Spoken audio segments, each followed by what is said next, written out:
Welcome to another episode of Port Charles Chat. I'm Mom. And Brandon. Thank you so much for joining us again today. Yes, thank you for joining us as always. All right, and today we're talking about the week of November 24th through 26th. It is Thanksgiving week, so it's a short week in the soap world, and we are tipping on November the 26th. Brandon, are you ready to talk about another exciting but yet short week on General Hospital? Mom, I'm sure I'm excited to get into Thanksgiving week. All right, sounds great. All right, first, let's start off with Rocco. Rocco, when we first start off this week, is in jail. He does have a conversation with Dante, and while he has a conversation with Dante, he is fine. Later in the episode, he is shown that he's been beat up, um, and so he doesn't go into much detail about it. We just know that he has been. Sonny, of course, is not happy at all to see his grandson like this. And then, of course, the others who visit him had the same issue. So anyway, Nathan later goes to visit Rocco in jail, and the next thing we know, Rocco is out. Rocco, Nathan's able to kind of get him out of jail for a little bit until his bail hearing, and he later reunites later with Danny and Charlotte. We are later told that he does have a bail hearing, and that and of course he's free at this point. We later find out in an episode that Sidwell actually is the one who had someone to go after Rocco. He does tell this to Britt. Britt is not happy at all to hear this. Um, Jocelyn, on the other hand, is still with Vaughn. Um, Jocelyn and Brennan and Carly have a little moment also. While they're together, Brennan does mention to Carly that she really needs to make amends with Jocelyn. He also tells Jocelyn the same thing. Jocelyn later meets with her mother, and they both kind of sort of make up. And then from there, we later see that Brendan has a conversation with Vaughn later on. They talk, and the next thing we know from there, we see that Brendan has two people who kind of take Vaughn away, and he kind of mentions that Vaughn should know that he's aware of everything that's going on with him. And so that's the initial part of the week. Brandon, did I leave anything out in regards to initial Rocco, and then Vaughn and Jocelyn? Not to my knowledge. All right, sounds good. All righty. And so part two now. Now let's talk about Danny and Charlotte. Danny and Charlotte, they kind of rehearsed their testimony that they were going to give to help Rocco. They do this with Alexis and with Jason, and they lie. They know that they are lying. They meaning Alexis and Jason, and they realize that the kids really should not be testifying because at that point they would have been under oath lying, and they were very obvious about their lying. Now let's move on to Dalton. When we last saw Dalton last week, he was shot, and he was shot and dead, and in Laura's car. As we begin this week, we learned from Laura and from Sunny also that the car has been cleaned and there's no evidence of Dalton ever being in there. But Laura is still shaken up about everything. So for everyone else, as far as they're concerned, Dalton is missing, and the ADA is really concerned because Dalton was supposed to meet with her in regards to the case. On another note, Ava tells Portia that Nina has led people to believe that she has reason to shoot Drew, and Portia is not happy about that because she says it's just a matter of time before people figure out the reason why. Drew still believes that it was Curtis who hurt him, and that Drew, on the other hand, then asks Willow to marry him, and specifically, he wants to marry on Thanksgiving. Willow, of course, says yes immediately. Oddly enough, when Chase finds out about it, Chase is not happy to hear this news. Willow actually ends up making up with Nina. Stella stands up to Drew, and then Gio ends up bonding with Brooklyn while they're in the hospital visiting Ned, and he calls her mom. That was General Hospital in a nutshell for me. Brandon, what did I leave out? For the most part, I think that's it. But definitely seems that Sidwell has his eyes and ears everywhere. Yes, he does. And he makes a point of letting Britt know that not only does he have eyes and ears everywhere, he also makes a point of telling Britt over and over again that what happened to Dalton could also happen to her. So he is beginning to threaten Britt at this point. All right, Brandon. So let's go on and talk about our performers of the week. All right. So for me, my performers of the week were actually Lulu and Nathan. And I know this is probably shocking to you that I say both of those names, but it was a short week. And Lulu, for me, was the character that just stood out. She was the concerned mother, so she was working with both Rocco and with Charlotte at the same time. I liked the little banter that she had with Jason. I thought it was very pleasant, and I thought she was just acting like the mother. And I thought she did a nice job acting as a mother to her kids. Nathan, on the other hand, even though Nathan's been fairly quiet per se, I I like that Dante spoke to that he and Dante were talking about the case and how he was kind of going through the suspects and how he was kind of giving his opinion. Now we still don't know what Nathan's up to. We don't know if this is the true Nathan. We don't know what's going on with Nathan. But for this week, I thought he kind of did a nice job. All right, Brandon, who are your performers of the week? Ooh, so I definitely like the ones that you chose. So one of the ones I had was indeed Nathan, All right, excellent. and the other one I was going to say is Rocco. Oh yes, Rocco did do a nice job this week. He really did. Rocco is beginning to shine as a character. At first, he was just the child to me who was on there, and he didn't have much of a personality or anything like that. But he's becoming his own, and I like.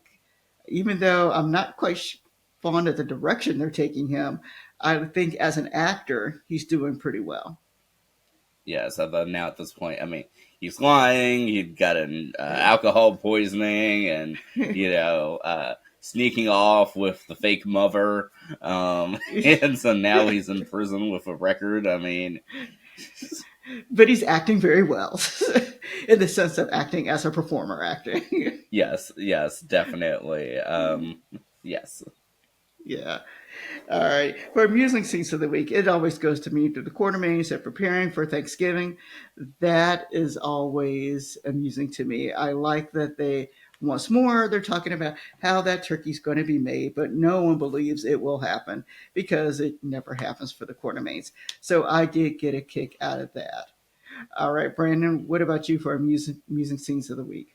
Yes, I'll also have that. And I will say that hopefully the show does fall through with a traditional Quartermain Thanksgiving, even a little bit delayed. I mean, they had a lot of chat about this pizza oven that Livy's been mentioning, but they've been leading up to this for months about this pizza oven. So hopefully there's some follow through with this. Yes, yeah. Let's hope so. Well, in the soap world, who knows what that really means? But yes, yes. And then, as for heartwarming scenes, for me, it was Gio and Brooklyn. I thought they had a nice scene, and then really Rocco and those who have been showing concern for him. All right, Brand. What about you for heartwarming scenes?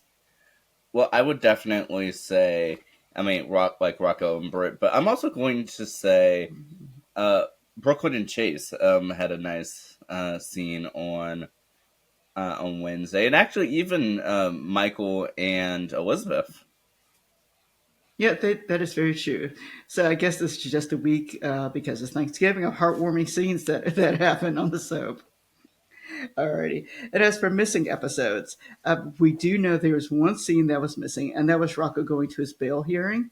I thought that was interesting. They led up to so much for this scene to it not to appear. So that was, for me, one of the scenes that was missing this week. Brand, did you have a scene that was missing this week? I mean, definitely that's one of them, and I would say that I mean, obviously with Lulu being sort of all over the place, I'd like to see her being at various places since it just seems, oh, you're needed here, oh, you're needed here. Yeah. And the other scene that was also missing was actually Rocco being threatened by whoever it is that was threatening him.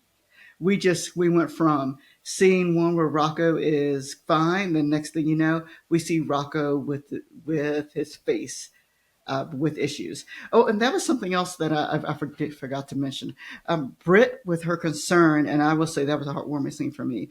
Britt had a concern for Rocco when she went to go see him, and when as she saw that he'd been hurt, she immediately took action, and I thought she did a nice job of just taking action for her. I'm not quite sure what he is to her, but taking action with Rocco. Yeah, I mean, I don't per se, there's technically no relation of any Yeah, kind. Like what, like sort of a legal surrogate mother? yeah, yes. And then I don't think we had anyone to welcome back this week. Did you have anyone to welcome back? Not to my knowledge. All right. And as for fast forward scenes, with the exception of Trina popping in, I didn't really have any fast forward scenes this week. How about you, Bran? No, no fast forward scenes. All righty. And as for missing, this is the week that Emma and Rick were missing. And who else did you notice was missing this week? Missing this week. I'm gonna say the Scorpios, like in general. Yeah, they are missing. And then, of course, and then Olivia and Ned, of course, are still missing out there. All Yeah. right. Alrighty. And then as for next week, what I'm looking forward to next week is, of course, Thanksgiving. I hope they finish it out. I'd like to see what kind of mess this wedding actually turns out to be for Willow and for Drew, and we'll see if it actually occurs. And then maybe we'll get some lead into who possibly shot Drew. I know they are now focusing back on the case. At least Dante is focusing back on the case. And so it'll be interesting to see if they actually move forward in that, or whether or not their new suspects that they are thinking about actually follow through. All right, Brandon, what are you looking forward to for next week?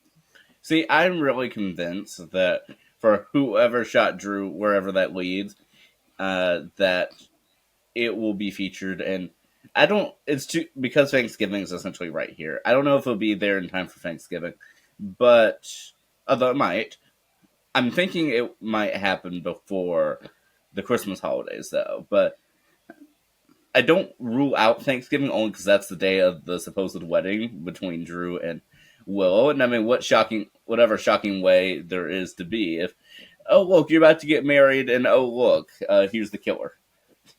Yeah, not unless it's Willow and she has a flashback. Alrighty. And so now we'll go for who I think the true shooter is for this week.